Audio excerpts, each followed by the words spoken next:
How to keep your brain when the world is ended, the grid is a corpse, and the guy down the street is suddenly handing out bread and salvation in equal portions. Power's out. Day 3. The supermarkets are gutted. The cops went home to their families and never came back. And somewhere across town, a man named Gary, for the love of God, has gathered 40 people in a parking lot, and they're all nodding like he's got the answers. Spoiler? He doesn't, but their brains don't know that yet, because 72 hours ago the world broke, and broken people follow anything that looks like a shape. No worries, we're reverse engineering a cult, not to build one, to spot one, to survive one, and if you're unlucky, to walk out of one with your teeth and your identity still attached. Let me explain how this horror show assembles itself, step by ugly step, so when Gary offers you soup, you'll know exactly what's floating in it. Hour 0 to 6, the vacuum. Something bad happens. Pick your flavor. Grid collapse, pandemic, quake, bomb, bank implosion, the sky turning a color it shouldn't. Doesn't matter. What matters is what leaves the room. Authority, routine, certainty. The invisible scaffolding you never noticed was holding your whole personality up. Your brain, the wet little organ in charge of keeping you alive, hates a vacuum. Hates it more than hunger, more than pain, more than bears.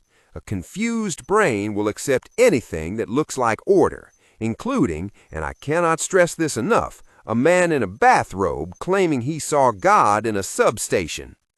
This is the soil. Panic plus silence plus no phone signal equals the exact psychological compost a cult needs, and it sprouts fast, like mold, like betrayal. Defense, method 1. The second the lights go out, name it, out loud. The power is out. I am scared. I don't have answers yet, and that is okay. Sounds stupid, works anyway. You're inoculating your prefrontal cortex before Gary gets his hands on it. A brain that can narrate its own fear doesn't outsource that job to a stranger with a clipboard and a smile. Hour 6 to 24, the charmer arrives. Here he comes, or she, or them. Cult leaders aren't always shirtless maniacs in the desert. Sometimes they're the calm neighbor with the generator. The nurse who just happens to have extra antibiotics, the guy whose voice doesn't shake. In a world of shaken voices, a steady one sounds like a god. Watch for the pattern. It's always the same 3-move combo, and once you see it, you cannot unsee it. Move 1, certainty. While everyone else is saying, I don't know, they're saying, I know exactly what happened and exactly what to do. They never hedge. They never say maybe. Real experts hedge. Real experts say probably and I think.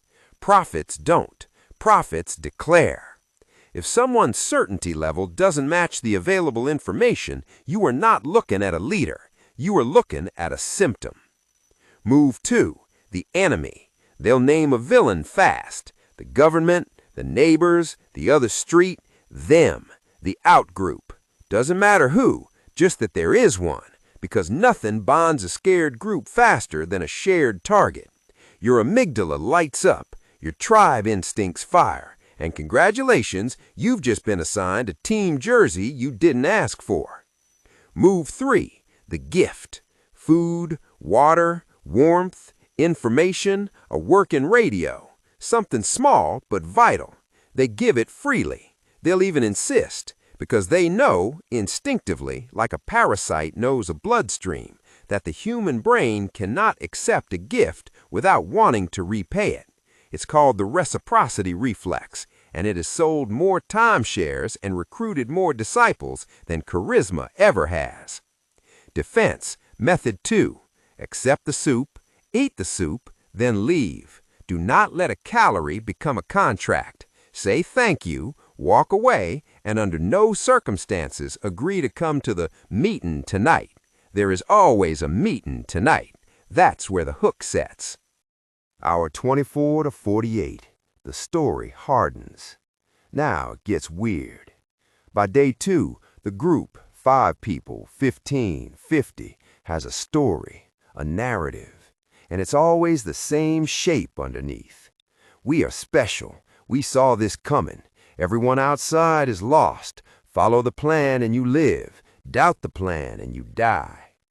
Dress it up however you want. Religious, political, alien, economic. The skeleton is identical. Prefab building. They just swap the siding. Here's the science that should put a cold stone in your gut. Your brain, under stress, prefers bad explanations to no explanation. Researchers call it compensatory control. The worse you feel about chaos, the tighter you grip any framework that explains it, especially a dumb one, because dumb is simple, and simple feels safe. So by hour 40, people aren't joining Gary because they believe Gary. They're joining because believing anything hurts less than believing nothing. That's the trapdoor. That's how your aunt ends up chanting in a basement. Defense, method 3, tolerate the unknown. When your brain screams, "But why?" answer, "I don't know yet, and I don't have to survive the next hour." Survival doesn't require a cosmology, just water, shelter, calories, and a door that locks. Hour 48 to 60, the walls go up. Language changes. Nicknames for the leader, never his real name anymore. Father, teacher, guide. Outsiders get a name too, and it's never flattering.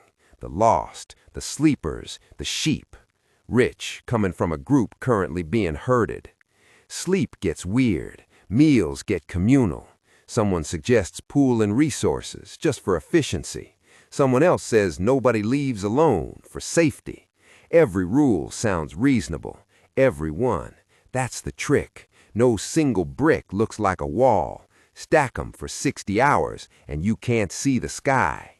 Listen, cults don't capture you with one big lie. They capture you with 100 small reasonable requests, each one slightly past the last. Foot in the door. Documented since the 1960s. Your brain, wanting to stay consistent with the small yes it gave an hour ago, gives a bigger yes now, until the yes you're given would have horrified the version of you that walked in. Defense, method 4. Set your lines before you're tired, before hungry, before scared. Write 'em on your arm in pen.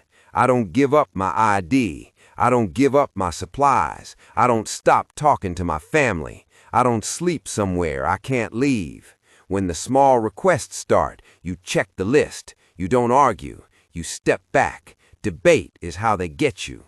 Rules don't debate. Hour 60 to 72, the seal.